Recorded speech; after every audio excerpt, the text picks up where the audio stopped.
In Catoosa County, a commissioner likened it to a can that's been kicked down the road for 40 years. The problem of the railroad crossing at Graysville Road. Parked or passing trains delay emergency responders or even students on the way to school.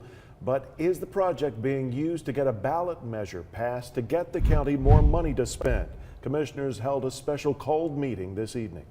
I know it's kind of in a particular area of the county and maybe doesn't serve everyone, but a number of people pass through there now that the East Brainerd area has grown up in Gun Barrel, and it's only going to continue to be used even more. A transportation special purpose local option sales tax is on the ballot in Catoosa County, and on their to-do list is now a new bridge to solve the railroad crossing problem at Graysville Road.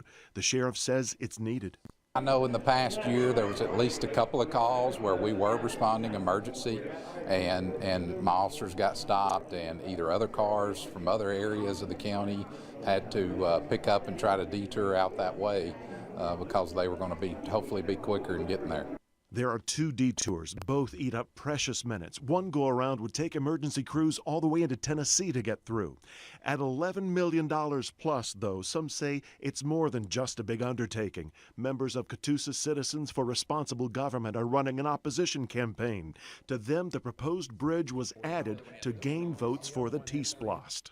We are getting a lot of response from the community, and overwhelmingly the response is we don't want another tax, we're taxed enough. Voters approved a separate splost last year, which should generate them more than $40 million over the next 5 years, but it doesn't cover this project. The current measure would raise sales taxes in the county on everything but fuel oil from 7% to 8%. There are people who are elderly and on fixed incomes who would really suffer if they were asked to pay $100, $200, $300 more in tax a year. I mean, that could be their groceries, that could be their medicine.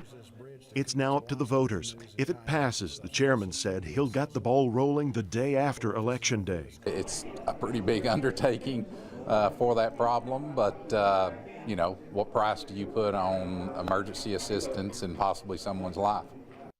Early voting on the T-Splost measure continues through Friday in Catoosa County. Election Day is Tuesday.